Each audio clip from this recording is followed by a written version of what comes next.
Hello everyone. मैं मिथुन सिंह स्वागत करता हूं आप सभी का। आशा करता हूं आप सभी बहुत अच्छे होंगे। करंट अफेयर्स की क्लासेस आज से स्टार्ट हो गई है। अगर आप अलग अलग कम्पिटिटिव एग्ज़ाम की तैयारी कर रहे हो, ये सीरीज़ आपके लिए फ्रूटफुल होगी।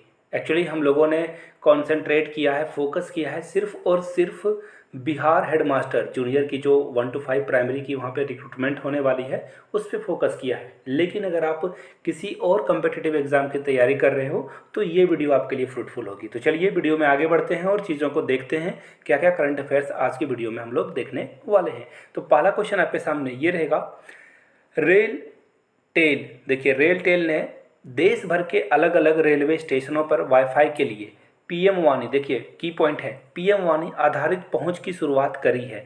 कितने रेलवे स्टेशनों पर ये करी गई है, ये क्वेश्चन पूछा गया है। 160, 100, 120 या 190। तो देखिए इसका जो राइट आंसर होगा वो होगा 100। जी हाँ, 100 इसका करेक्ट आंसर हो जाएगा। तो हम लोग जाएंगे किसके साथ, option number B is the right answer. अगले क्वेश्चन की ओर बढ़ेंगे उससे पहले आप यहाँ से जो रेलवे के बारे में इंफॉर्मेशन है वो यहाँ से आप देख सकते हो। चाहो तो आप स्क्रीनशॉट भी ले सकते हो इसका। आगे बढ़ेंगे अगले क्वेश्चन की ओर। Which countries delegation visiting Meghalaya to celebrate golden jubilee of liberation war. देखिए, किस देश ने जो मुक्ति संग्राम की स्वर्ण जयंती मनाने के लिए भारत के मेघालय राज्य का दौरा वो कर रहा है। तो देखिए, हम लोगों ने 1971 यानी कि 1971 में किस देश की मदद करी थी, तो जी हाँ, बांग्लादेश की हम लोगों ने मदद करी थी और पाकिस्तान से उसे आज़ाद कराया था। पाकिस्तान जो कि बांग्लादेश में 1971 में वहाँ पे बहुत सारे महिलाओं का वो बलात्कार कर रहे थे, रेप कर रहे थे, बच्चों को मारा जा रहा था और बेवजह से किसी को भी जो है पकड़कर मार दिया जा रहा था, जस्ट बिकॉज ऑफ लैंग्वेज। तो हम लोगों ने बांग्लादेश को मुक्ति दिलाई थी। इसलिए मुक्ति संग्राम की जो गोल्डन यानी स्वर्ण जयंती है, यहाँ से आप देख पाओगे, गोल्डन जुबली जो है मनाने के लिए प्रतिनिधि यानी कि उनके जो डेलीगेशन है वो इंडिया में आए हुए हैं मेघालय राज्य में।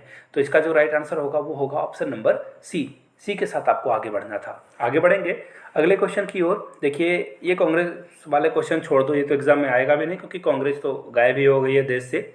यहाँ देखिए, PM Modi to virtually launch Madhya Pradesh startup policy, यानी कि मध्य प्रदेश की जो स्टार्टअप नीति को कब लॉन्च किया जाएगा, ये क्वेश्चन पूछा गया है। तो 13 May is the right answer. I think मैं एक बार चेक कर लेता हूँ। देखिए, जी हाँ, ये 13 मई ही है।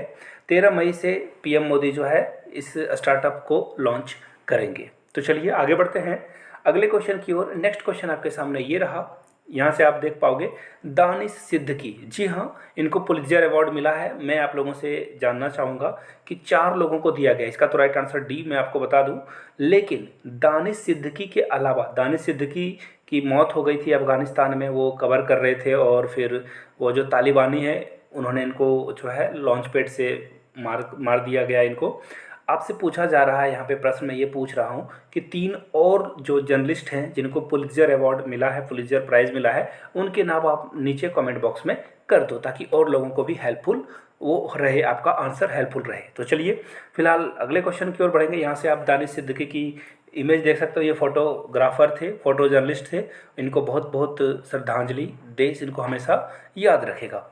आगे बढ़ते हैं और नेक्स्ट क्वेश्चन आपके सामने ये रहा कि जापान और किस देश के बीच 6.3 झटके का क्षेत्र मापने वाला भूकंप आया था। तो देखिए, ये आपको मैं बता दूं, ये जो अर्थक्वेक आया था 6.3 जॉइंट एरिया बिटवीन जापान और किस देश के बीच ये भूकंप आते रहते हैं। तो इसका जो राइट आंसर होगा वो क्या होगा, ताइवान होगा, साउथ कोरिया होगा, रसिया होगा या नॉर्थ कोरिया होगा। तो इसका राइट आंसर ए होगा, ताइवान। ताइवान आपको पता ही है और ताइवान जो है चाइना के नीचे आपको मैप में दिख जाएगा। आगे बढ़ेंगे अगले क्वेश्चन की ओर। नेक्स्ट क्वेश्चन आपके सामने ये रहा, recently which country announce unemployment insurance for workers. तो देखिए, वर्कर्स के लिए इंश्योरेंस की घोषणा किस देश ने करी है, फ्रांस ने, पाकिस्तान ने, सूडान ने या यूएई ने। इसका राइट आंसर होगा यूएई। जी हाँ, अरब एमिरेट ने जो है इसकी अनाउंसमेंट करी है कि जो बेरोजगार वहाँ पे काम करेंगे उनका जो है इंश्योरेंस पॉलिसी इन्होंने अनाउंसमेंट कर दी है। आगे बढ़ेंगे उससे पहले आप लोगों को एक छोटी सी इन्फॉर्मेशन देनी है।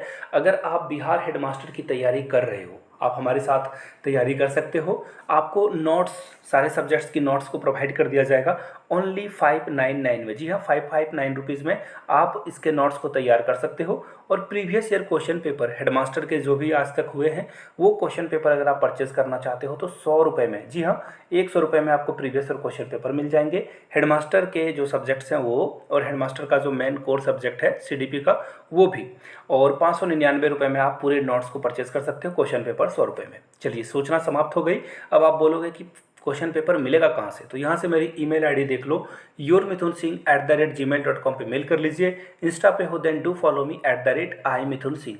टेलीग्राम पे भी @imithunsingh सर्च करोगे, मेरी आईडी मिल जाएगी, आप मुझे मैसेज कर सकते हो। अगर आपको ईमेल आईडी, इंस्टा आईडी या नहीं चलाना आता है कोई भी इनमें से, आप अपने घर में किसी बच्चे को जिनको थोड़ी सी कंप्यूटर की, मोबाइल की नॉलेज हो, उनसे मैसेज करवा सकते हो। तो चलिए आगे बढ़ते हैं और बात करते हैं अगले क्वेश्चन की। नेक्स्ट क्वेश्चन आपके सामने ये रहा, which country to invest 1500 crore as a part of economic strategy to boost ties with India, यानी कि इंडिया के साथ ये रिलेशन को बढ़ाएगा और इस रणनीति के तहत ये जो है 1500 करोड़ रुपए का निवेश भारत में करने वाला है। उस देश का नाम बताना है, तो देखिए इसका नाम है ऑस्ट्रेलिया। जी हाँ, ऑस्ट्रेलिया, ऑस्ट्रेलिया के बारे में आप जानते ही हो। ऑस्ट्रेलिया हम लोगों से लगभग 2.5, जी हाँ, ये अगर एरिया की बात करूँ, ज़मीन की बात करूँ, तो ऑस्ट्रेलिया हम लोगों से 2.5% गुना जो है बड़ा है। तो राइट आंसर हम लोगों का क्या होगा, डी होगा। और यहाँ से आप देख सकते हो, Australia to invest 1500 crore rupees in India. और यहाँ से आप देख सकते हो ऑस्ट्रेलिया के जो PM हैं उनका नाम आप नीचे कमेंट करके बता दो, ऑस्ट्रेलिया के PM कौन है। और यहाँ पे नरेंद्र मोदी की तस्वीर आपको दिख ही रही होगी। आगे बढ़ेंगे नेक्स्ट क्वेश्चन की ओर, which city to host big bridge championship, यानी कि बिग ब्रिज चैंपियनशिप की मेज़बानी कौन करेगा, तो दिल्ली, मुंबई, लखनऊ या कोलकाता। तो देखिए इसका जो राइट आंसर होगा वो होगा कोलकाता, यानी कि डी इसका करेक्ट आंसर हो जाएगा। देखिए यहाँ से आपको ऑप्शन भी दिख रहा होगा, एक्चुअली इसकी डिटेल्स इन्फॉर्मेशन आपको यहाँ से मिल जाएगी, Kolkata to host big bridge championship. चलिए यहाँ से आपको हावड़ा ब्रिज का फोटो भी दिख रहा होगा। आगे बढ़ेंगे, according to which union minister next census will be fully digital. देखिए 100% एक्यूरेसी रहेगी कि कोई भी गलत जो है जनगणना करने के दौरान ना हो जाए। तो ये घोषणा किसने करी है, तो हमारे गृह मंत्री अमित शाह ने करी है, पहली बात। दूसरी बात, आप लोगों को बस ये बताना है अगली जो जनगणना होगी वो किस वर्ष में होगी, किस ईयर में होगी, नीचे कमेंट करके आप लोग इसका आंसर करोगे। आगे बढ़ेंगे और the quick points of the day की बारी आ चुकी है। आपको बस ये बताना है, recently which countries PM resign after massive protest, यानी कि उस देश में बहुत सारे धरना प्रदर्शन हो रहे थे, सरकारी संपत्तियों को जलाया जा रहा था, पेट्रोल की कीमतें आसमान में छू गई। इंडिया की बात नहीं कर रहा हूँ, इंडिया में भी पेट्रोल के प्राइस बहुत ज़्यादा बढ़ गए, महंगाई बढ़ गई है। श्रीलंका में ये बातें हुई है, श्रीलंका के PM ने रिज़ाइन कर दिया है। Recently which countries tech companies start pulling out मतलब होता है बाहर निकल जाना, पुलिंग आउट हो रहे हैं, चाइना की कंपनी जो है रसिया से बाहर जा रही है। आगे बढ़ेंगे अगले क्वेश्चन की ओर, India's plan to upgrade which fighter jet stopped because of Ukraine Russia conflict. तो देखिए रसिया और इंडिया के बीच, यूक्रेन और जो रसिया के बीच में लड़ाई चल रही है, कॉन्फ्लिक्ट क्या, वॉर चल रही है, रसिया ने अटैक कर दिया है यूक्रेन पे। तो सुखोई 30 को हम लोगों ने अपडेट करने से मना कर दिया है, क्योंकि ये अभी फ़िलहाल ठीक परफॉर्मेंस नहीं दे पा रहा है रसिया का ये जो जेट है। तो चलिए फिलहाल के लिए इतना ही, मिलते हैं किसी और वीडियो में। नए हो तो चैनल को सब्सक्राइब करते हुए जाना है। जय हिंद।